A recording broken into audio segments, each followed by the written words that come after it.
గడిచిన 2 దినాలు కూడా ఎంతో ఉన్నతమైన మీ మాటలు తండ్రి. అలాగ పార్వతీపురం పరిసర ప్రాంతాల్లో ఉన్నతమైన మీ మాటలు అందించారు. ఈ లోకంలో తండ్రి మీ బిడ్డలుగా బ్రతకవలసిన వారు మీకు అవిధేయులే జీవిస్తున్నా ఈ లోకంలో మీ వారిని తండ్రి అవిధేయులైనప్పటికీ తండ్రి మీరు ప్రేమించి వారి జీవితాలు మార్చుకోవాలని, వారందరూ కూడా మీరున్న లోకానికి రావాలని మీ కుమారుడు మా రక్షకుడు అనేసి క్రీస్తు వారిని లోకానికి పంపించి మా పాపపు శిక్షణనైనా ఆయన నిర్వహించి ఆయన నిత్య రాజ్యానికి మమ్మల్ని వారసులుగా చేసి మీ ప్రేమ చాలా గొప్పది. నైనా అయినా అందత్వంలో ఉన్న లోకము తండ్రి ఆ సత్యాన్ని ఎరగక, అయినా మనుషుల మధ్య సఖ్యత లేక, మనుషులు వారి జీవిత పరమార్థాన్ని ఎరగక, నేను మీలో ఇంకా సంపూర్ణులుగా ఎదగక, నేను నాశనానికి జారిపోతున్న ఈ కడవరి దినాల్లో కూడా మీ బిడ్డలతో మీ జీవ గ్రంథమైన మా బ్రతుకు కోసమైన బైబిల్ నుండి కొన్ని మాటలనైనా తెలియచేయుచుండగా మీ ఆత్మసాయం మాకు అనుగ్రహించి సముచితమైన జ్ఞానం ఇచ్చి మీరే మాట్లాడండి. మా మట్టి జ్ఞానాన్ని మరుగు చేయండి. జరుగుతున్న ఈ కార్యక్రమం ద్వారా మహిమా ఘనత ప్రభావం కేవలం మీకే సమర్పిస్తూ క్రీస్తు నామమున ఈ ప్రార్థన అడిగి వేడుకొనిచున్నాము తండ్రి, ఆమేన్. ముందుగా తండ్రి అయిన దేవునికి ప్రభువైన యేసుక్రీస్తు నామములో కృతజ్ఞతాస్తుతులు చెల్లించును. అలాగే ఇక కార్యక్రమానికి విచ్చేసిన మరి సేవకులు, స్థానికంగా పరిచయం చేస్తున్న మరి అన్న మహేష్, అలాగే రాజేష్, అలాగే మరి స్థానిక సేవకులు మోషే గారు, ఇలాగా ఈ పరిసర ప్రాంతాల్లో పరిచయం చేస్తున్న సేవకులందరికీ కూడా ప్రభుపేట వందనాలు తెలియజేస్తున్నాను. ఈ కార్యక్రమానికి విచ్చేసిన మరి విశ్వాసులందరికీ దేవుని జ్ఞానాన్ని తెలుసుకోవాలనే ఆసక్తి కలిగిన వారికి ప్రభుపేట వందనాలు తెలియజేస్తున్నాను. ప్రియమైన దేవుని వల్లరా ఈ కడవరి దినాల్లో జీవిస్తున్న మనుషులుగా ఈ లోకంలో ఎన్నో భయంకరమైన పరిస్థితులు మన కళ్ళతో చూస్తున్నాం.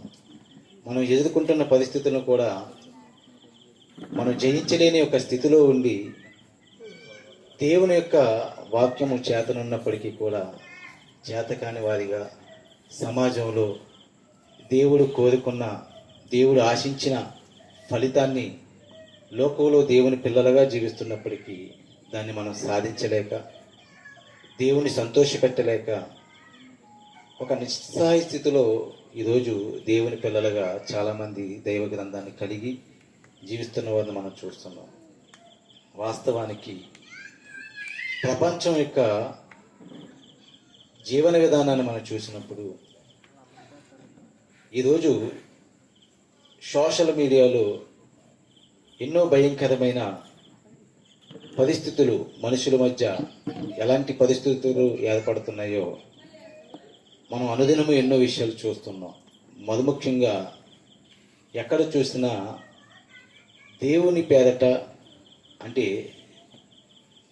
మనిషి విశ్వసిస్తున్న మతాల పేరట వివాదాలు ఎక్కువగా కనబడుతున్నాయి. ఆ వివాదము మనిషిలో ఉన్న, లేకపోతే మనుషుల మధ్య ఉన్న సఖ్యతను చెరిపేస్తుంది. ఏ ప్రాంతంలో నివసిస్తున్నా, ఏ యొక్క దేశంలో మనం జీవిస్తున్నా, ఆ దేశ చట్టానికి లోబడి మనం విశ్వసిస్తున్న గ్రంథాలు ఏవైతే ఉన్నాయో ఆ గ్రంథాల పట్ల ఒక చక్కటి విశ్వాస కోణంలో నడుచుకుంటూ, ఎవరి విశ్వాసాన్ని వారు గౌరవించుకుంటూ, ఇతర విశ్వాసాల్ని చక్కగా గౌరవిస్తూ, వారిని సహోదర ప్రేమతో చక్కగా ఆదరించవలసిన మనుషులు మరి ఈ మధ్య ఆ దేవుళ్ళ పేరట, మతాల పేరట వివాదాన్ని సృష్టించుకున్నారు. కొన్ని మాటలు మనం ఆలోచన చేయగలిగితే, మనిషి ప్రారంభం నుండి ఎలాగే ఉన్నాడా? మనిషి ప్రారంభం ఏమిటి? మనిషి ముగింపు ఏమిటి? ప్రారంభానికి ముగింపుకి మధ్య ఉన్న మానవ జీవితాన్ని మనం చూడగలిగితే, మనిషి ప్రారంభ జీవితం తల్లి గర్భం నుండి మొదలైందని మనకు తెలుసు ఈ లోకంలో. కానీ ఆ మానవుడు ఈ లోకానికి రాకముందే తన యొక్క చరిత్ర ఎంతో గొప్పది అని బైబిల్ చెబుతుంది. ఈ లోకంలోకి రావడానికి, మానవుడిగా ఈ లోకంలో పుట్టడానికి ముందే దేవుని యొక్క ఉన్నతమైన ఆత్మలో మనము కూడా ఒక భాగమై ఉన్నాము. కానీ ఈ లోకానికి వచ్చిన తర్వాత ఈ లోకంలో దేవుని పిల్లలుగా వివిధ తరాలలో, వివిధ ప్రాంతాలలో, వివిధ అనేక ప్రదేశాల్లో మనం నివసిస్తున్నప్పటికీ మన యొక్క చరిత్రను మనం మర్చిపోయాం. మన యొక్క పుట్టుక వెనకాల ఉన్న మన జీవితాన్ని మనం మరిచిపోయాం. అలాంటి గొప్ప సంగతులు కూడా ఈ బైబిల్ తెలియజేస్తుందనే సత్యాన్ని చాలామందికి తెలియదు. కాబట్టి కొన్ని మాటలు మనం ఆలోచన చేయగలిగితే, ఇలా బ్రతుకుచున్న ఈ మనుషుల మధ్య ఉన్న సఖ్యత, వీటన్నిటి గురించి మనం ఆలోచన చేసినప్పుడు అసలు ఈ మనుషుల గురించి బైబిల్ ఏం చెబుతుంది అని మనం ఆలోచన చేసినప్పుడు ఒక చక్కటి మాట మనకి కనబడుతుంది. ప్రసంగి గ్రంథము 7వ అధ్యాయము, ప్రసంగి గ్రంథము 7వ అధ్యాయము 29వ వచనం మనం చూద్దాం. ఇది ఒకటి మాత్రము నేను కనుగొంటిని, ఏమనగా దేవుడు నరులను యథార్థవంతులుగా పుట్టించెను, కానీ వారు వివిధమైన తంత్రములు కల్పించుకొని ఉన్నారు. చాలండి. రాయబడిన మాటను మనం జాగ్రత్తగా వినగలిగితే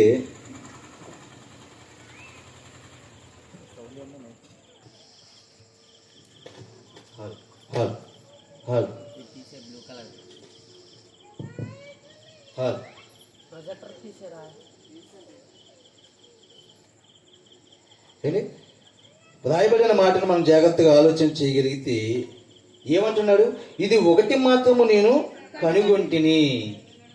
ఇది రాసిన గ్రంథకర్త జ్ఞానవంతుడు, దావీదు కుమారుడు. దావీదు తర్వాత ఇశ్రాయేలు ప్రజల్ని 40 సంవత్సరాలు పరిపాలించిన రాజు. దేవుడు ఇతనికి ఎంతటి జ్ఞానాన్ని ఇచ్చాడంటే గనక, దేవుని పిల్లలైన ఇశ్రాయేలుని ఎంతో చక్కగా పరిపాలించిన ఆయన చివరి దశలో లోకం గురించి ఎన్నో విషయాలు తెలియచేశాడు. లోకంలో ఉన్న మనుషుల యొక్క పుట్టుక గురించి, ఆ పుట్టిన వారి జీవిత విధానం గురించి, ఇలా ఎన్నో విషయాలు ఇవి రాశాడు. ఆయన రాస్తూ ఒకటి మాత్రం కనుగొన్నాడంట.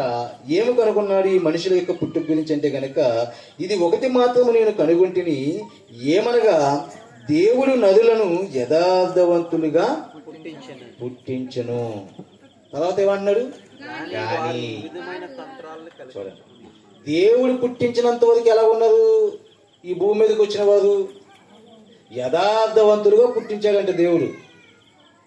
కానీ వారు ఏం చేసుకున్నారంట? వివిధమైన తంత్రములు కల్పించుకున్నారు.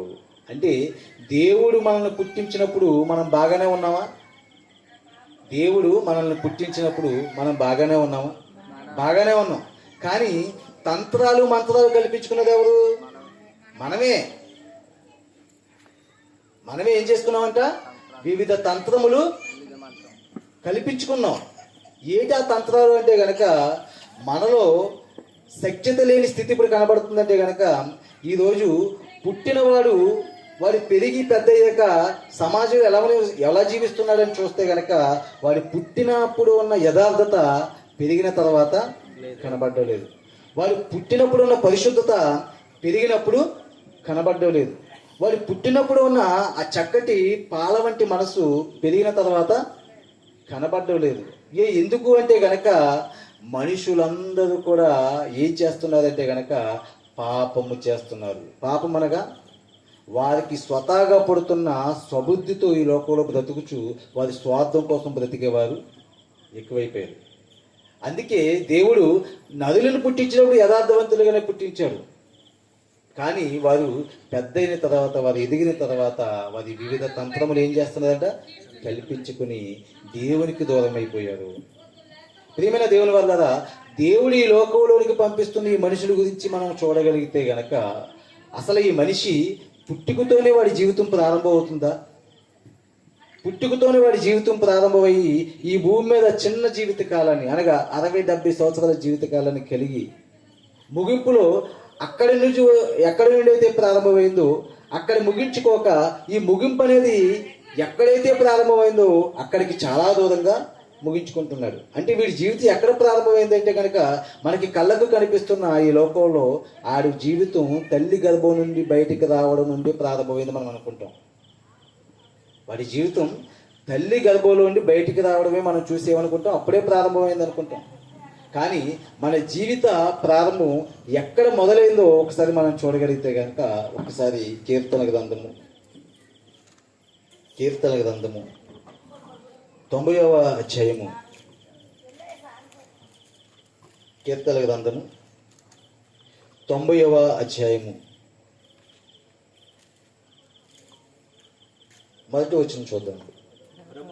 ప్రభువా తరతరముల నుండి మాకు నివాస స్థలము నీవే, పర్వతములు పుట్టక మునుపు భూమిని లోకమును నీవు పుట్టింపక మునుపు యుగయుగములు నీవే దేవుడవు. చూడండి, కీర్తనకారుడు రాస్తున్న ఈ మాటని జాగ్రత్త మనం ఆలోచన చేయగలిగితే ఏమంటున్నాడు? ప్రభువ తరతరముల నుండి మాకు నివాస స్థలము నీవే. అంటే ఎన్ని తరాలు ఈ భూమి మీద గతించిపోయిన తరాలన్నిటికీ కూడా నివాస స్థలం ఎవరంట? దేవుడు. మనం భూమి మీద నివసిస్తున్నాం శరీరధారిగా. శరీరాల్లోకి వచ్చిన తర్వాత భూమి మీద కొద్దిగా నివాసాన్ని కలిగి మనం జీవిస్తున్నాం. కానీ భూమి మీద రాకముందే మన నివాస స్థలం ఏదంట? దేవుడు. ప్రభువ తరములకు మాకు నివాస స్థలము నీవే. ఎప్పుడంట? పర్వతములు పుట్టక మునుపు భూమిని ఈ లోకమును నీవు పుట్టింప మునుపు, అంటే ఈ సృష్టినే చేయకముందు ఈ పర్వతాలే లేవు, ఈ నదులే లేవు, ఈ సముద్రం లేదు, ఏమీ లేనప్పుడు మేము ఎక్కడ ఉన్నామంటే కనుక ఈ భూమి మీదకి వస్తున్న ఈ తరాలన్నీ కూడా తండ్రిలోనే ఉన్నాయంట. నిజమేనా? అలాగే ప్రారంభమైందా? అది ఎంత నిజమో నేటి శాస్త్ర ప్రపంచంలో మనం పుట్టుకకు ముందు జరిగిన చిన్న చరిత్రను మన వీడియో క్లిప్పింగ్ ద్వారా చూద్దాం. అసలు మనం తరతరాల నుండి ఎలాగా ఈ భూమి మీదకి వస్తున్నాము, తరతరాల్లో పుడుతున్న వీరందరూ కూడా వారి యొక్క పుట్టుక ముందు చరిత్ర ఏంటో ఒకసారి మనం చూడగలిగితే గనక తెర మీద చిన్న క్లిప్పింగ్ చూద్దాం.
చూడండి, ఈ లోకంలోకి మనం పుట్టక ముందు జరిగిన చరిత్రను ఈ చిన్న వీడియో క్లిప్పింగ్ ద్వారా మీకు తెలియచేయాలని నేను ఆశపడుతున్నాను. చూడండి, అక్కడ చిన్న చిన్న పురుగుల్లా కనబడుతున్న కణాలు మీకు కనబడుతున్నాయి కదండి. ఈ చిన్న చిన్న పురుగుల్లా కనబడుతున్న ఆ కణాలను చూడడం తోక పురుగుల్లా కనబడుతున్నాయి. ఇవన్నీ మనం చూడగలిగితే మనం ఈ శరీరాన్ని ధరించుకోక మునుపు మన జీవితం అలాంటిది. అది ఎక్కడ ప్రారంభమైందంటే కనుక వివాహమైన తొలి దినాల్లో వారి దాంపత్య జీవితంలో స్త్రీ పురుషుల కలయిక వల్ల పురుషులలో నుండి వచ్చిన కణాలు ఏవైతే ఉన్నావో ఆ కణాలన్నీ కూడా అదిగో తల్లి గర్భంలోకి ప్రవేశించినప్పుడు, అంటే తల్లి యొక్క అండంలోనికి ప్రవేశించక మునుపు అవి ఎన్ని కణాలుగా వచ్చినాయో మనం చూడగలిగితే అవి చాలా కోట్ల కణాలుగా మనకి కనబడుతున్నవి. ఆ కణాలలో ఎన్నో కోట్ల కణాలలో ఎవరో ఒకరమే మనము. మీరు ఆలోచన చేయాలి. ఎందుకంటే ఇలాగా మనం ఈ యొక్క కణాలను మనం చూసినప్పుడు అందులో ఏదో ఒక కణానికి తల్లి గర్భంలో విడుదలైన అండం అవకాశం ఇస్తుంది. అప్పుడు అవకాశం ఇచ్చినప్పుడు ఆ తల్లి యొక్క అండం, ఆ అండంలోనికి ప్రవేశించిన ఆ కణం ఏదైతే ఉందో అది పిండముగా మారి శరీరాన్ని ధరించుకుంటుంది. మరి ఆ కోట్ల కణాలు వచ్చాయి కదా, ఆ కోట్ల కణాలన్నీ ఏమైపోతాయి అంటే కనుక అవి నేల రాలిపోతాయి. కానీ తల్లి అండం ఎంతమందికి అవకాశం ఇచ్చింది? ఒక్కరికే. అంటే ఇలా రాలిపోయిన ఇవి అన్నీ కూడా నీతో పాటు పోటీగా ఈ లోకానికి రావడానికి ప్రయత్నించాయి. కానీ దేవుడు నీకు మాత్రమే అవకాశం ఇచ్చాడు. నీ జీవితానికి, అంటే నువ్వు శరీరాన్ని ధరించుకోకముందు జరిగిన నీ జీవిత చరిత్ర ఒకసారి వాక్యాన్ని మనం చూడగలిగితే కనుక కీర్తనల గ్రంథము 139వ అధ్యాయము, కీర్తనల గ్రంథము 139వ అధ్యాయము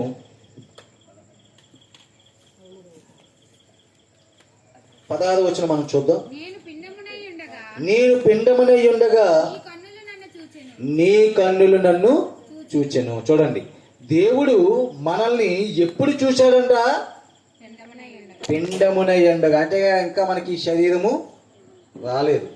ఈ శరీరము మనకి ఇంకా రానప్పుడు, ఈ శరీరాన్ని ఇంకా మనం ధరించలేనప్పుడు, మనకి ఈ శరీరాన్ని ఇవ్వక మునిపే దేవుడు పిండముగా ఉండగానే మనల్ని ఏం చేశాడంట? చూచాడు. అంటే దేవుడి యొక్క కనురెప్పల మధ్య మనం ఉన్నాము అంటే గనక ఈ లోకంలో ఇప్పటికీ ఆయన యొక్క కనుదృష్టి మన మీద ఉంది. అసలు నీకు శరీరమే లేనప్పుడు నిన్నెంతో చక్కగా ఈ భూమి మీదకి రావడానికి ఆయన, నువ్వు తల్లి గర్భంలోకి ప్రవేశించగానే నువ్వు కావాలని కోరుకొని ఆయన అప్పుడే నీ మీద ఏముంచాడంట? కనుదృష్టి ఉంచాడు. అందుకే ఏమన్నాడు చూడండి అక్కడ, నేను పిండమునై ఉండగా నీ కన్నులు, దేవా నీ కన్నులు నన్ను చూచాయి. ఎందుకంటే 14వ వచనంలో అంటున్నాడు, నీవు నన్ను కలుగు చేసిన విధము చూడగా భయమును ఆశ్చర్యమును నాకు పుట్టుచున్నవి. అందును బట్టి నేను నీకు కృతజ్ఞతాస్తుతులు చెల్లించుచున్నాను. చూడండి, నీవు నన్ను కలుగు చేసిన విధము చూడగా నాకు భయమును ఆశ్చర్యము కలుగుచున్నది. ఏంటండి? ఎన్నో కోట్ల కణాలతో తల్లి గర్భంలోకి ప్రయాణమైన మన జీవితం, ఆ కోట్ల కణాలలో ఏదో ఒక కణానికి తల్లి యొక్క అండం మనకు అవకాశం ఇస్తే కనుక ఆ ఇచ్చిన అవకాశంలో, దేవుడు ఇచ్చిన ఆ జీవితంలో అది చూస్తుంటే అంటే భక్తుడికి ఏమేస్తుందంట? నీవు నన్ను కలుగు చేసిన విధము. అంటే ఇంకా శరీరం లేని ఆ సమయంలో ఆయన శరీరాన్ని ఇస్తున్న ఆ దృశ్యాన్ని చూసి, ఆయనకు అర్థమైన దేవుని యొక్క జ్ఞానాన్ని చూసి, నువ్వు నన్ను కలుగు చేసిన విధము చూడగా నాకు ఏమేస్తుంది? భయము, ఆశ్చర్యము. నిజమేండి. ఈరోజు మన పుట్టుకకు ముందు మన తల్లిలో మనం ఎదుగుతున్నప్పుడు, మనం రోజు రోజు ఒక్కొక్క అవయవాన్ని మనం సంతరించుకుంటున్నప్పుడు మనకి ఆ అవయవాల లోపం లేకుండా చక్కగా అన్ని అవయవాలతో ఆరోగ్యంగా మనం పుట్టాము అంటే గనక అసలు మనకి ఈ శరీరం తయారవుతున్న ఆ స్థితిని మనం ఆలోచించుకుంటే మనకు భయం వేస్తుందండి, మనకు ఆశ్చర్యం అనిపిస్తుందా? కానీ నువ్వు ఏ శరీరాన్ని అయితే ధరించుకున్నావో ఆ శరీరాన్ని దేవుడు నీకివ్వడానికి దేవుడు 9 నెలలు కష్టపడ్డాడండి. నీ నిర్మాణానికి పట్టిన సమయం ఎంతో తెలుసా? 9 నెలలు. ఎవరికి? ఈ సృష్టిని కలిగించిన దేవుడికే నిన్ను ఈ శరీరాన్ని ఇచ్చి నిన్ను ఈ భూమి మీదకి పంపడానికి 9 నెలలు సమయం పట్టింది. చూడండి ఒకసారి, నువ్వు పిండముగా ఉండగా అంటే ఆయన నీ యొక్క ప్రయాణం వెళ్ళినప్పుడు నువ్వు పిండముగా ఒక్కొక్క కణముగా నువ్వు ఇదైనప్పుడు అక్కడ చూడండి నీ యొక్క పరిస్థితి ఎలా కనబడుతుందో. చూడండి, ఆ కోట్ల కణాలలో నువ్వైతే గనక ఆ కణాలన్నీ కలిపి ప్రయాణం చేస్తుండగా ఆ విడుదలైన తల్లి యొక్క అండము ఒక్కరికే అవకాశం ఇస్తుందండి, ఒక్కరికే అవకాశం ఇస్తుంది. ఇన్ని కణాలుగా ప్రయాణం చేస్తున్నప్పుడు వారందరినీ నువ్వు దాటుకుంటూ ఆ యొక్క తల్లి అండం దగ్గరికి వెళ్ళి ఆ తల్లి అండంలోనికి ప్రవేశించే ప్రయత్నం నువ్వు చేసింది నీకు భయం అనిపిస్తుందా లేదా? ఒకవేళ అక్కడ నువ్వు ఆ అండంలోకి నువ్వు చేరకపోతే నువ్వు నీ తల్లి గర్భంలో ఉండి ఎక్కడికి రాలిపోతావు? నేల రాలిపోతావు. అప్పుడు నీకు ఈ జీవితం ఉండదు, నీకు పుట్టుకే లేదు. కానీ నువ్వు పుట్టాలని, నువ్వు కావాలని దేవుడు జగత్తు పునాది వేయబడక మునిపే కోరుకున్నాడు. ఆ కోరుకున్న కన్నతండ్రిని దేవుడు నిన్ను తల్లి అండం దగ్గరికి నడిపించాడు. ఆ తల్లి అండంలో ప్రవేశపెట్టాడు. ప్రవేశపెట్టిన తర్వాత ఒక కణముగా అందులోకి దూరిన తర్వాత చూడండి, నీ యొక్క శరీరము తయారవ్వడానికి ఎలాంటి ప్రాసెస్ జరుగుతుందో చూడండి.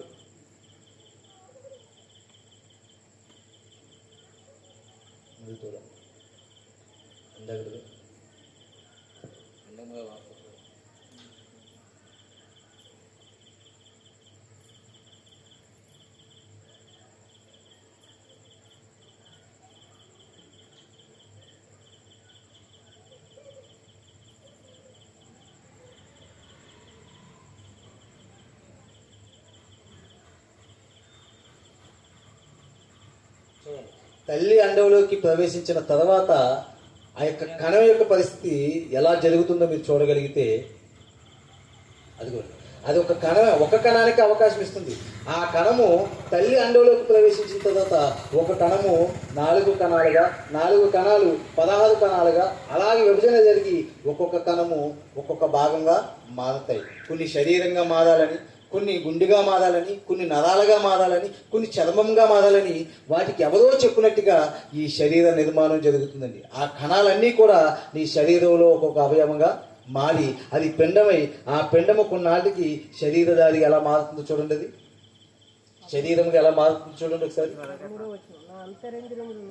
చూడండి.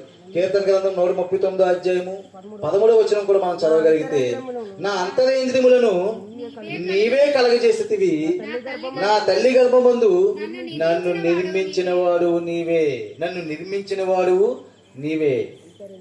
మన లోపలున్న ఈ అంతరేంద్రియాన్ని కలగజేసిన వాడు ఎవరంట? ఆయనే. ఏంటంటే ఒక కణంగా ప్రయాణమైన మన జీవితం లోపల గుండె, లివరు, ఈ యొక్క నరాలు, మాంసము, ప్రతి అవయవం ఎలా తయారైందంటే కనుక లోపలున్న ప్రతి అంతరేంద్రియాన్ని కలగజేసింది ఎవరంట? దేవుడు. దేవుడు ఈ శరీర నిర్మాణాన్ని ఇచ్చింది ఎవరంట? దేవుడు. ఎంత చక్కటి నిర్మాణాన్ని ఆయన ఇచ్చాడు. దేనికి ఇచ్చాడంటే చూడండి, అది ఆ పిండం ఎలా తయారవుతుంది చూడండి.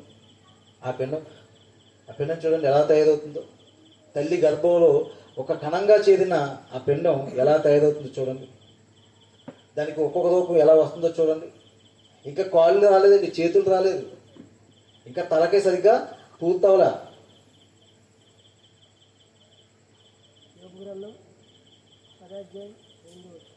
చూడండి, అది చూడండి. ఆ శరీర నిర్మాణాన్ని మనం చూసినప్పుడు ఆ శరీరంలో మనకి పైకి చర్మం ఒకటే కనబడుతుంది, కానీ ఆ శరీరం లోపల ఉన్న ఎన్నో అవయవాలు, ఆ శరీరం లోపల ఉన్న నరాలు, ఆ శరీరం లోపల ఉన్న ఎముకలు, ఆ శరీరం లోపల ఉన్న ఎంతో భయంకరమైన ఒక పరిస్థితి మనకి బయటికి కనబడదు. కానీ దేవుడు చెప్తున్నాడు ఆ శరీర నిర్మాణాన్ని ఎలా చేశాడో ఆయనే నిర్మించాడు. కాబట్టి ఆయన చెప్తున్నాడు. ఒకసారి యోబు గ్రంథము 10వ అధ్యాయము 8వ వచనాన్ని మనం చూడగలిగితే, నీ హస్తములు నాకు అవయవ నిర్మాణము చేసి నన్ను రూపించి ఉన్నవి. నీ హస్తములు దేవా, నీ హస్తములే.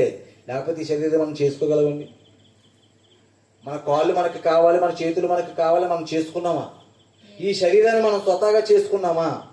లేకపోతే నా తల్లి కానీ నా తండ్రి కానీ అవయవాలు నాకు ఇచ్చారంటే కనుక వాళ్ళు ఇవ్వలేదు.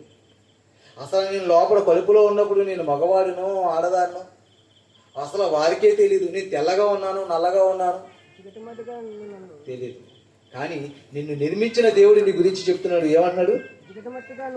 జిగటమట్టుగా ఉన్న నన్ను నీవే నన్ను నిర్మించితివి, ఒకడు పాలు పోసినట్లు నన్ను పోసితివి, ఒకడు జున్నుగడ్డ పేదబెట్టినట్లు నీవు నన్ను పేదబెట్టితివి.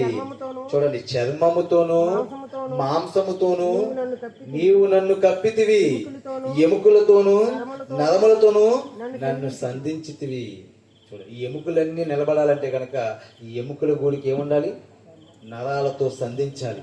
ఆ నరాలతో సంధించిన ఎముకల గూడితో మనం ఉండగలమా? లేదు. దానికి మాంసపు ముద్దను అల్లాలి. ఆ మాంసపు ముద్దను అల్లిన తర్వాత మాంసం ముద్ద ఎర్రగా ఉంటుంది, రక్తంతో ఉంటుంది. దాన్ని డైరెక్ట్గా చూడగలవా? మనం పడిపోయినప్పుడు ఒకసారి పెద్ద పెద్ద పిచ్చిలు దిగిపోతుంటాయి మన కాళ్ళు చేతులకి. చూడగలవండి అంతటి ఎర్రటి మాంసాన్ని? మనం చూడలేము. మళ్ళా దానిపైన ఏం కప్పాడంట? చర్మాన్ని. ఎందుకింత గొప్పగా ఈ శరీరాన్ని నిర్మించాడంటే కనుక ఈ శరీరంతో ఆయనకు ఒక పని ఉంది. నీతో నాతో ఆయనకు ఒక పని ఉంది. అది మర్చిపోయేది ఈరోజు లోకం. అది ఎప్పుడో మర్చిపోయేది. అందుకే దేవుడు నదులను యథార్థవంతులుగా పుట్టిస్తే వారు ఏం చేశారంట? వివిధ తంత్రములు కల్పించుకున్నారు. అసలు విషయాన్ని వదిలేస్తారు.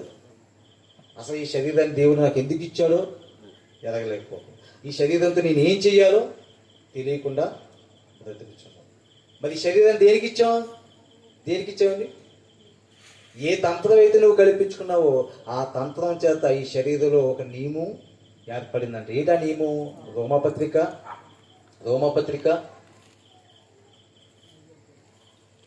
7వ అధ్యాయము, రోమపత్రిక 7వ అధ్యాయము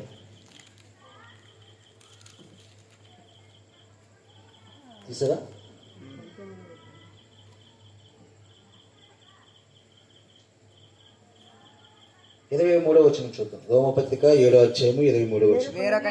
వేరొక నియమము నా అవయవములో ఉన్నట్టు నాకు కనబడుచున్నది, అది నా మనసునందున్న ధర్మశాస్త్రంతో పోరాడుచు నా అవయవములో ఉన్న పాప నియమమునకు నన్ను చెరపట్టి లోపడుచున్నది. చూడండి ఏమంటున్నాడండి? ఒక భక్తుడు దేవుడిచ్చిన ఈ శరీరాన్ని దేవుడి కోసం వినియోగించుకోకుండా వివిధ తంత్రాలు, వివిధ పాపాలు కల్పించుకున్న ఈ లోకంలో ఎందుకు ఇలా మానవ జీవితం మారిపోయిందంటే కనుక ఆయన అంటున్నాడు 23వ వచనంలో, వేరొక నియమము నా అవయవములో ఉన్నట్టు నాకు కనబడుచున్నది. అంటే నా అవయవాలు కానీ నా యొక్క శరీరము కానీ నా స్వాధీనంలో ఉండడం లేదు. నేను చెయ్యగోదు మేలు చేయక చెయ్యరాని కీడు చేయుచున్నాను. ఏంటి శరీరం అలా మారిపోయింది?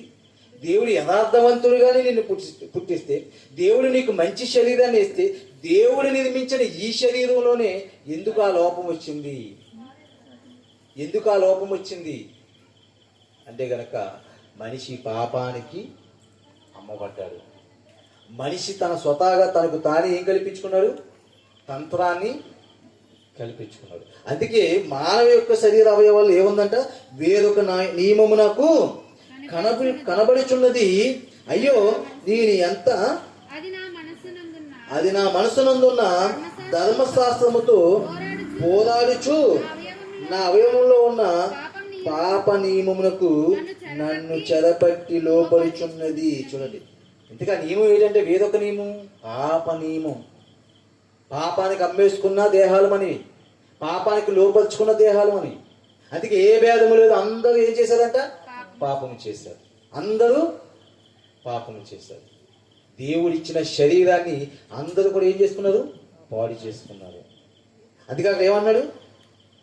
వేరొక నియమం నాకు కనబడుచున్నది, నా అవయవంలో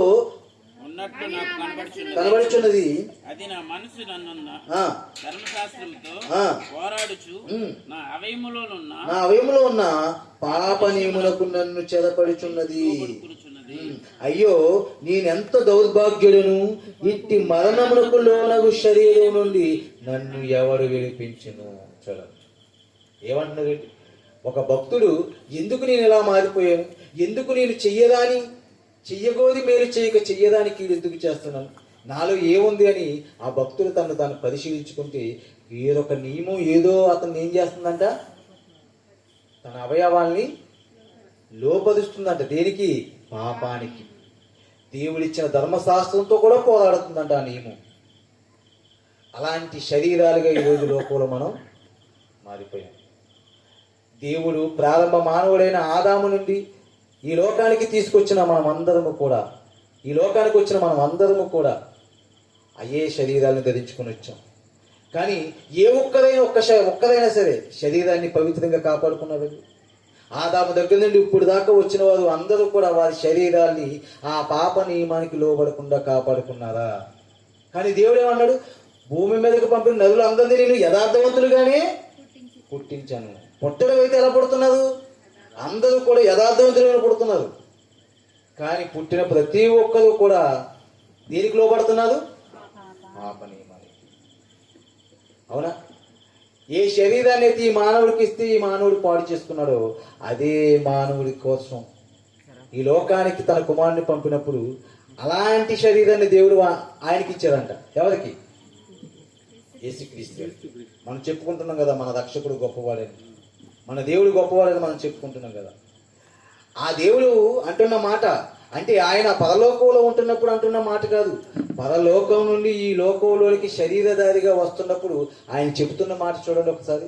ఎబిదీయులకు రాసిన పత్రిక 10వ అధ్యాయం 5వ వచనం. ఎబిదీయులకు రాసిన పత్రిక 10వ అధ్యాయం 5వ వచనం. కాబట్టి ఆయన ఈ లోకమందు ప్రవేశించినప్పుడు ఇలాగూ చెప్పుచున్నాడు. ఎవరు? యేసుక్రీస్తు వారు. ఏ లోకమందు? పరలోకంలో ఉన్న ఆయన ఈ లోకమందు ప్రవేశిస్తున్నప్పుడు ఇలాగ చెప్తున్నాడంట. ఏమని? బలియు అర్పణయు నువ్వు కోరలేదు. ఎవరు? నిన్ను పుట్టించిన దేవుడు, ఆయన్ని పంపించిన దేవుడు.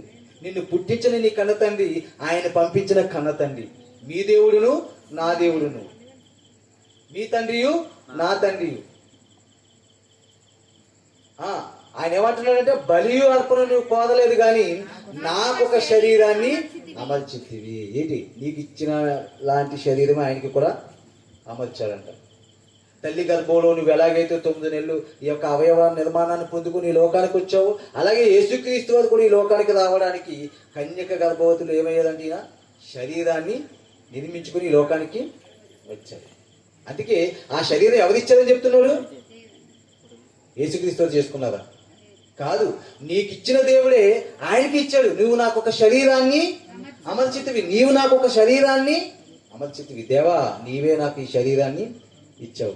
ఇచ్చిన శరీరాన్ని ఏం చేశాడు ఆయన? మనం ఏం చేస్తాము, ఆయన ఏం చేస్తాడు చూడండి ఒకసారి. ఇచ్చిన శరీరాన్ని ఆయన ఏం చేస్తాడు? పూర్ణ హోమములు పాప పరిహార్థ బలులు నీకు ఇష్టమైనవి కావు గాని అప్పుడు నన్ను గ్రంథపు చుట్టలలో నన్ను గూర్చి రాయబడిన ప్రకారము దేవా నీ చిత్తము నెరవేర్చుటకు ఇదిగో నేను వచ్చి ఉన్నాను. చూడండి ఏంటంట, ఆయన గ్రంథపు చుట్టలో రాసుకుంటారా పంపిన వారి గురించి, యేసుక్రీస్తు వారి గురించి రాసుకున్నాడంట. ఆయనకి శరీరాన్ని ఇవ్వడమే కాదు, ఆయన ఈ లోకానికి వచ్చి ఏమి చేయాలో, ఆయన ఈ లోకంలో ఎలా బ్రతకాలో ఆయన రాసుకున్నాడు. ఆయన దేవుని కుమారుడు కాబట్టి, ఆయన పంపించాడు కాబట్టి ఆయన ఏం చేయాలో రాసుకున్నాడండి. మా గురించి ఏమి రాసుకోలేదు అనుకుంటున్నారా? మన గురించి కూడా రాసుకున్నాడండి. మనం పుట్టక ముందే, మనకు అసలు ఈ లోకంలో ఒక రోజైనా ప్రారంభం కాకముందే మనం బ్రతికిన దినాల్లో ఆయన మనం ఎలా ఉండాలో ఆయన రాసుకున్నాడంట. ఒకసారి చూడండి, కీర్తన గ్రంథము 139వ అధ్యాయము. కీర్తన గ్రంథము 139వ అధ్యాయము 17 వచనం చూడండి. 17-18 వచనాలు.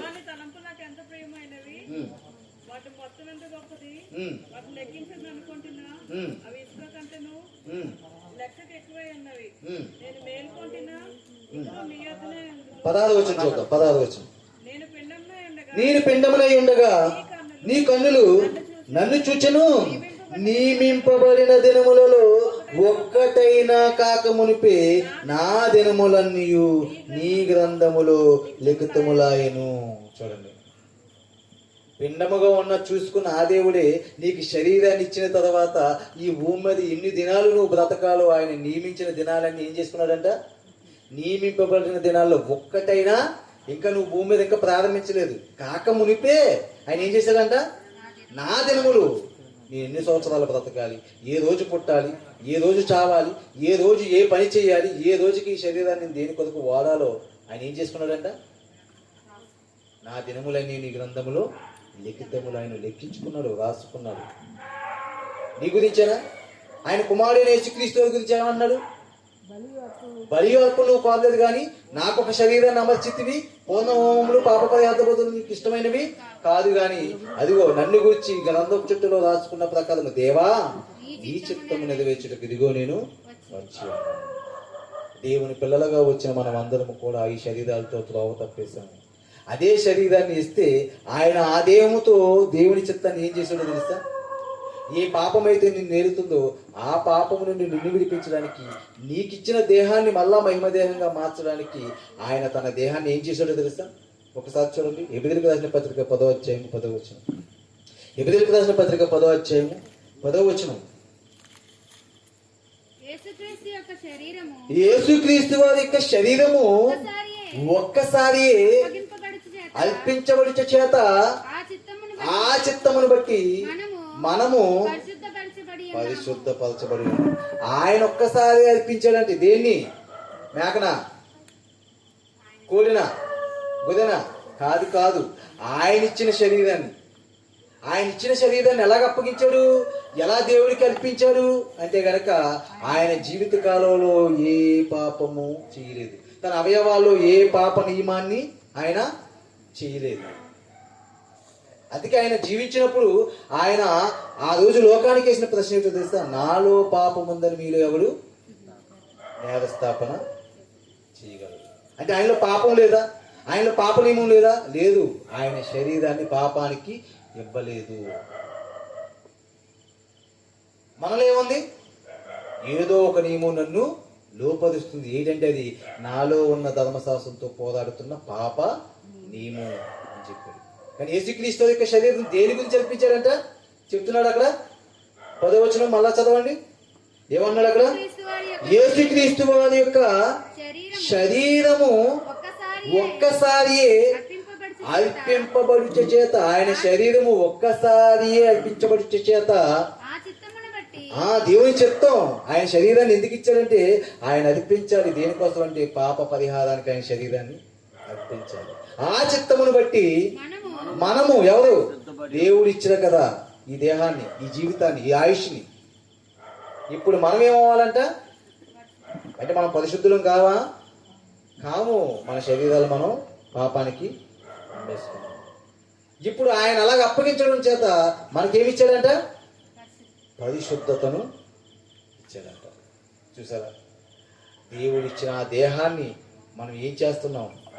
దేవుని కుమారుడైన యేసుక్రీస్తు ఆయనకిచ్చిన ఆయన జీవిత కాలంలో ఆ దేహాన్ని పాపానికి ఇవ్వకుండా ఎలాగా దేవునికి పవిత్రంగా అప్పగించాడో చూడండి. ఏమి నేర్చుకుంటున్నాం యేసుక్రీస్తు అని చూసి మనకు అర్థమవుతున్నాడండి యేసుక్రీస్తు? అసలు యేసుక్రీస్తు జీవితం ఏంటో మనకు అర్థమవుతుందా? ప్రభుని నమ్ముకుంటే రోగం తీస్తాడు, ప్రభుని నమ్ముకుంటే ఉద్యోగం ఇస్తాడు, ప్రభుని నమ్ముకుంటే ఏదో చేస్తాడు అనుకున్నాడు. ప్రభు నిన్ను ఏమి చేయమన్నాడు? ప్రభు నిన్ను ఎలా బ్రతకమన్నాడు? ప్రభు నిన్ను ఎలా జీవించమన్నాడు? ఈ లోపల ఏమైనా అర్థమవుతుందో మనకి? అర్థమవలేదు. ఆ ప్రభువే చెప్పిస్తున్నాడు చూడండి. ఏమన్నాడు? ఎలా ఉండమన్నాడు? ఒకప్పుడు పాడు చేసుకున్న నీ దేహాన్ని ప్రభు చేత ఇప్పుడు పరిశుద్ధపరుచుకున్న నీ జీవితాన్ని ఎలాగ అప్పగించమన్నాడు ఒకసారి చూడండి. రోమిలికి రాసిన పత్రిక 12వ అధ్యాయము, రోమిలికి రాసిన పత్రిక 12వ అధ్యాయము ప్రారంభం నుంచి మనం చూడగలిగితే, కాబట్టి సహోదరులారా పరిశుద్ధమును దేవునికి అనుకూలమైన సజీవ యాగముగా మీ శరీరములను ఆయనకు సమర్పించండి. ఎవరికి ఇస్తున్నారా శరీరాన్ని? ఇప్పుడైనా సజీవ యాగంగా ఆయన పనికిస్తున్నారా? ఆయన ఏమి నేర్పించాడు? ఆయన లోకంలో దేనికి పాపానికి ఇవ్వకుండా, తన సొంత కార్యక్రమాలకు ఇవ్వకుండా, దేవుని చిత్తానికి, నిన్ను రక్షించడానికి, నిన్ను పవిత్రంగా మార్చడానికి తన దేహాన్ని ఇచ్చాడు. ఇచ్చిన ఆయన మళ్ళీ అడుగుతున్నాడు, ఇప్పుడు నుండి అయినా ఆయన సహోదరులైన మనం ఎలా ఉండాలంటే, కాబట్టి సహోదరులారా పరిశుద్ధమును దేవునికి అనుకూలమైన సజీవ యాగముగా మీ శరీరములను ఆయనకు సమర్పించుడని దేవుని వాత్సల్యమును బట్టి మిమ్మును బతిమాలు కొనుచున్నాను. ఇట్టి సేవ మీకు ముఖ్యమైనది. మీరు ఏమైనా దేవునికి సేవ చేయాలనుకున్నారా? మీ శరీరాన్ని ముందు ఏం చేయాలి? దేవునికి అప్పగించండి. దేవుడు ఏం కోరుకుంటాడని నీ నుండి అంటే కనుక దేవుడు నీలో పరిశుద్ధత కావాలనుకున్నాడు. యేసుక్రీస్తు ద్వారా జగత్తు పునాది వేయబడక మునిపే మనం ఆయన ఎదుట ఎలా నిలబడాలనుకున్నాడు? పరిశుద్ధులమును నిర్దోషులమై ఉండాలి. పరిశుద్ధత ఎక్కడ చూసినా బైబిల్లో మనం ఎలా ఉండాలి ఆయన ముందంటే కనుక మనం పరిశుద్ధులుగా ఉండాలి. ఉంటుందంటే ప్రభువుని నమ్ముకున్నాం, పరిశుద్ధత ఉంటుందా? మనకి ఎలా బ్రతకాలో మనకు తెలుస్తుందా? మన అవయవాల్ని దేనికి ఇవ్వాలో తెలుస్తుందా? మన ఆలోచనలు ఎలా ఉండాలో తెలుస్తుందా? తెలియడం లేదు. సరే చూడండి ఏమన్నాడు, ఇంకేమన్నాడు చూడండి. చాలు. మరొక మాట మనం చూడగలిగితే ఏమన్నాడు చూడండి. రోమిలికి రాసిన పత్రిక 7వ అధ్యాయము, రోమిలికి రాసిన పత్రిక 7వ అధ్యాయము 24వ వచనం. అయ్యో నేనెంత దౌర్భాగ్యుడును, ఇట్టి మరణమునకు లోనగు శరీరము నుండి నన్ను ఎవరు విడిపించును? ఎట్టి మదనమునకు, పాపం వల్ల వచ్చి జీతమైన మరణమునకు లోనగు ఈ శరీరాన్ని ఎవడు విడిపిస్తాడు అంటే కనుక విడిపించేవాడు వచ్చాడు. ఆయన ఏం చేశాడు? ఆయన చేయవలసిన పని ఆయన చేశాడు. విడిపించగలిగే శక్తిని ఆయన చూపించాడు. ఎలా విడిపిస్తాడంటే కనుక పాపము చేయకుండా శిలువ మీద ఆయన మరణానికి తన యొక్క శిలువ యొక్క శిక్షకు అంటే పాపపు శిక్షకు ఆయన శరీరాన్ని అప్పగించాడు. కానీ ఆయన శరీరం ఏమవలేదు, మరణించలేదు. మరి ఏమైంది? ఆయన శరీరం మట్టి అయిపోలేదు. మరి ఏమైంది? అది మహిమ దేహంగా మారిపోయింది. మరి విడిపించడం అంటే ఇప్పుడు మన శరీరం బలహీనమైపోయింది. మనలో ఒక నియమం ఉంది. మన యొక్క అవయవాల్లో ఏముంది? పాప నియమం ఉంది. అందుకే ఇప్పుడు పాప నియమం యొక్క బలహీనమైన శరీరం నుండి మనం విడిపించి మహిమ గల శరీరంగా ఆయన లేపాలి అంటే కనుక ఆయన లేపడానికి ఆయన లేచి వెళ్ళి మరలా వచ్చి మనల్ని ఏం చేస్తున్నాడు? లేపుతున్నాడు. ఎలా లేపుతాడు అంటే కనుక చివరికి మాట చెప్పి నేను ముగించేస్తాను. చూడండి, కొరింథీయులకు రాసిన మొదటి పత్రిక 15వ అధ్యాయము, కొరింథీయులకు రాసిన మొదటి పత్రిక 15వ అధ్యాయము 42వ వచనం చూద్దాం. 42, 43. మృతుల పునరుద్ధానం అంటే ఇప్పుడు చనిపోయారు కదా, చనిపోతున్నాం కదా, మట్టి అయిపోతుంది కదా మన దేహం. కానీ మట్టి అయిపోతున్న ఈ దేహం కూడా ఎలా మారుతుందంటే కనుక మృతుల పునరుద్ధానం కూడా అలాగే. ఎలాగా అని చెప్తున్నాడు చూడండి. శరీరము క్షయమైనదిగా విత్తబడి, అంటే ఇప్పుడు బలహీనంగా ఉన్న ఈ శరీరము, పాప నియమంతో ఉన్న ఈ శరీరము నువ్వు పవిత్రంగా దేవుడికి మరలా అప్పగించగలిగితే గనక ఈ క్షయమైపోతున్న ఈ శరీరము క్షయమైపోతున్న ఈ శరీరముగా విత్తబడి ఎలా లేపబడుతుంది? అక్షయమైనదిగా లేపబడుతుంది. యేసుక్రీస్తు లేచారా? అది నమ్ముతున్నావా? ఆయన్ను విశ్వసిస్తే గనక, ఆయన లేచాడని నువ్వు నమ్మితే గనక, ఆయన లేచిన ఆ మహిమగల దేహంతో మనము కూడా ఏం చేస్తాం? ఒకరోజు లేస్తాం. కానీ మనం ఎలా ఎత్తబడుతున్నాం అంటే గనక ఇక ఈ దేహం బలహీనమైపోయింది. ఈ దేహానికి నువ్వు ఎన్ని చేసినా రోగం పోదు. ఆయన లేపుతాడు, బలహీనంగా ఎత్తబడుతుంది ఇది. కానీ ఎలా లేపబడుతుంది? బలమైన దానిగా లేపబడుతుంది. క్షయమైనదిగా విత్తబడుతుంది, అక్షయమైనదిగా లేపబడుతుంది. ఘనహీనమైనదిగా విత్తబడుతుంది, ఘనమైనదిగా లేపబడుతుంది. అలా లేపబడినప్పుడు మన శరీరాన్ని ఏ శరీరం అయితే యేసుక్రీస్తు వారు ధరించుకొని లేచారో, ఏ శరీరంతో ఆయన రాబోతున్నాడో అట్టి శరీరానికి సమరూపం గలదానిగా మన శరీరాన్ని మార్చేస్తాడంట. చూడండి, ఈ శరీరానికి ఎంత ప్రాసెస్ ఉందో చూడండి. మన ప్రయాణం ఎక్కడ ప్రారంభమైంది? కణంగా ప్రారంభమైన మన ప్రయాణం. శరీరాన్ని ధరించుకున్న తర్వాత ఆ శరీరాన్ని పాడు చేసుకున్న మన ప్రయాణం. ఆ శరీరాన్ని పాడు చేసుకున్న తర్వాత మళ్ళా ఆ శరీరాన్ని యేసుక్రీస్తు వారి యొక్క శరీరానికి సమరూపం గలదానిగా మార్చుకోవడానికి ప్రయాణం చేయాలి. మనం మారుస్తారా యేసుక్రీస్తు వారు? చూడండి, చివరికి మాట చెప్పి ముగించేస్తాం. ఫిలిప్పీయులకు రాసిన పత్రిక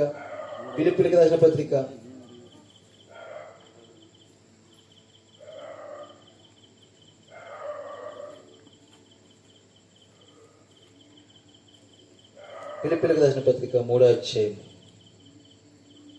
21వ వచనం. సమస్తమును తనకు లోపర్చుకొని చాలిన శక్తిని బట్టి ఆయన మన దీన శరీరమును తన మహిమగల శరీరమునకు సమరూపము గలదానిగా మార్చును. ఎలా మార్చేస్తాడంటే ఈ శరీరాన్ని? మన దీన శరీరాన్ని తన మహిమగల శరీరానికి సమరూపం గలదానిగా మార్చేస్తాడు. అలా మార్చుకోవడం నీకు ఇష్టమేనా? అలాగ నువ్వు మారాలనుకుంటున్నావా? అలాగ నువ్వు మారి పరలోక స్థితి నువ్వు పొందుకోవాలనుకుంటున్నావా? అయితే ఈ లోకంలో ప్రభువుని ఎదిగిన తర్వాత నువ్వు ఎలా ఉండాలి? ప్రభువు నిన్ను పరిశుద్ధపరిచాడని నువ్వు అనుకుంటే కనుక ఆ పరిశుద్ధతలో నువ్వు ఎలా బ్రతకాలి? మీ శరీరాలను సజీవ యాగంగా దేవునికి ఎలాగిస్తున్నారు? ఎన్ని మాటలు ఉన్నాయండి. ఇన్ని మాటలు మనం ఏం చేస్తున్నాం? ఇన్ని మాటలు పక్కన పెట్టేస్తున్నాం. అంటే ఒక్కరోజు ఈ లోకాన్ని విడిచి మాయమైపోతున్నాం. తర్వాత ఏమైపోతామో తెలియదు. దేవుడు ఇచ్చిన శరీరాన్ని దేవుని పనికై, దేవుని చిత్తానికి ఆయన ఏం చేశాడు? ఈ లోకంలో అర్పించాడు. మనల్ని ఏం చేయమన్నాడు? మీ శరీరాలను కూడా దేవుడికి సజీవ యాగంగా సమర్పించండి. ఇవ్వలేకపోతున్నాం మనం. అలాగే ఇవ్వగలిగితేనే కనుక ఒకరోజు ఇది బలహీనంగా ఎత్తబడి బలమైనదిగా లేపబడుతుంది. యేసుక్రీస్తు వారి యొక్క శరీరానికి సమరూపం గల దానిగా మార్చబడుతుంది. ఏమనుకుంటున్నారు దేవుడి వాక్యం అంటే? ఆలోచించేది ప్రియమైన దేవుని వల్ల.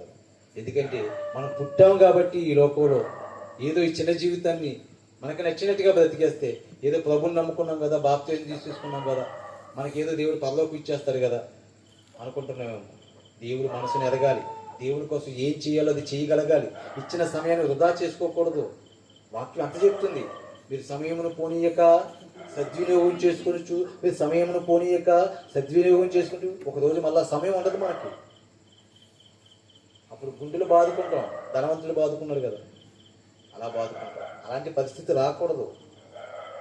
దేవుడిచ్చిన ప్రతి దినాన్ని కూడా మనం ఏం చేయాలి? వాడుకోవాలి. ఆయన రాసుకున్నాడు, నియమింపబడిన దినంలో ఒక్కటి కూడా నువ్వు ఇంకా వాడుకోకముందే నువ్వు ఇన్ని దినాలు ఈ భూమి మీద ఉండాలని రాసుకున్నావు. ప్రతి దినము కూడా ఆయన ఏదో తన చిత్తాన్ని బట్టి నువ్వు జీవిస్తావని, తన వైపుకు నువ్వు చూస్తావని, తన మనసులో ఉన్న తన యొక్క ఉద్దేశాన్ని నువ్వు నెరవేరుస్తావని ఎదురు చూస్తున్నాడు దేవుడు. అందుకే ఈ పుట్టుక, మళ్ళీ ఈ పుట్టుక తర్వాత వస్తున్న ఆ మరణం తర్వాత నువ్వు ఎదుర్కోబోయే మంచి స్థితి అప్పుడు ఏంటో తెలుసా? దేవుని ఎదుట పరిశుద్ధులను నిర్దోషులుగా మనం ఏమై ఉండాలి? నిలబడి ఉండాలి. అది దేవుడు కోరుకుంటున్నాడు. కాబట్టి ఈ మాటలో ఉన్న మనం అందరం కూడా మన జీవిత గమ్యాన్ని మర్చిపోకూడదు. మన జీవిత ప్రారంభం అనగా కేవలం ఈ చిన్న జీవితం కాదు. మనం ఘనంగా ప్రారంభించింది అది కూడా కాదు. అంతకంటే ముందే తరతరాలకు మా యొక్క నివాస స్థలం ఎవరు? నీవే. అంటే ఈ భూమి మీదకి వస్తున్న తరాలన్నీ కూడా దేవునిలో ఉన్నవారమే. వస్తున్న మనం ఎలాగొచ్చామంటే కనుక ఆనాడు తరాలు మనం దాటుకుంటూ మన తండ్రి గర్భాల్లో ఉండి వచ్చాం. అందుకే అపోస్తుల కార్యాలు 17వ అధ్యాయంలో ఒక మాట అంటాడు. ఏమంటాడు? యావత్ భూమి మీద కాపురం ఉండేటకు ఆయన ఒకరి నుండి ప్రతి జాతి మనిషిని సృష్టించాడు. ముందు చేసింది ఎవరిని? ఒక్కడినే. ఆ ఒక్కడిలోకి ప్రతి వాడు కూడా వచ్చాడు. వారి నుండి మొత్తం అందరం కూడా వచ్చాం. ఆయన ఎవరు? ఆదాము. అలా వచ్చిన మనము కడపటి ఆదామైన యేసుక్రీస్తు మనకి ఏం తీసుకొచ్చాడు? వాడు చేసుకున్న శరీరాన్ని మళ్ళా బలమైన శరీరంగా మార్చడానికి తనకిచ్చిన దేవుడిచ్చిన ఆ శరీరాన్ని పరిశుద్ధంగా దేవుడికి అర్పించాడు. ఎందుకో తెలుసా? మనల్ని పరిశుద్ధులుగా మార్చాలి. ఆలోచించి ప్రార్థన చేసుకుంటాం. మహాగణుడ, ప్రేమగల మా తండ్రి, కృపగల మా దేవ, మీకేమన్నా బిడ్డలకి తండ్రి వారి జీవిత గమ్యాన్ని, వారి జీవిత ప్రారంభాన్ని నేను మీకు తెలియజేశాను తండ్రి. నేను ఈ లోకంలో ఉన్న మా కొద్ది కాలపు జీవిత కాలం తండ్రి నాయన మేము అలా జీవించాలో నాయన మాకు నేర్పించారు. ఇదిగో తండ్రి మా ఆయుష్ నాయన మీ కన్నులు ఎదుట బెత్తడంతగా కనబడుతుంది తండ్రి. అది మీ కన్నులు ఎదుట లేనట్టుగానే ఉంది తండ్రి. అయినప్పటికీ తండ్రి ఈ యొక్క ఆయుష్ కావాలి ఏటేటికోనైనా ప్రయాసపడుతున్నాం ఆయన, ఏవో కావాలని కోరుకుంటున్నాం. ఇది శాశ్వత కాదని తెలిసిన సత్యము మా కళ్ళ ముందు ఉన్నప్పటికీ తండ్రి ఈ పని కోసం మీకోసం మేము బ్రతకాలని ప్రయత్నించి ఆలోచన ఆయన మాకు రావట్లేదు. ఆయన మీ బిడ్డలైనా అట్టి ఆలోచనతో నైనా వేడుకుంటుంది చూపించాను. నేను ఈ కార్యక్రమాన్ని ఏర్పాటు చేసిన కుటుంబాన్ని దీవించాను. మా నాయన ఇక్కడ చక్కగా మాకు కలటిచ్చిన ఈ కుటుంబాలన్నింటినీ దీవించి ఆశీర్వించి మాకు సహకరించిన ప్రతి బిడ్డని మీద ఆయన ప్రేమించి వారిని దీవించి ఆశీర్వించి యేసు వారి పరిశుద్ధ నామమున ప్రార్థన అడిగి పెట్టుకుంటున్నాను.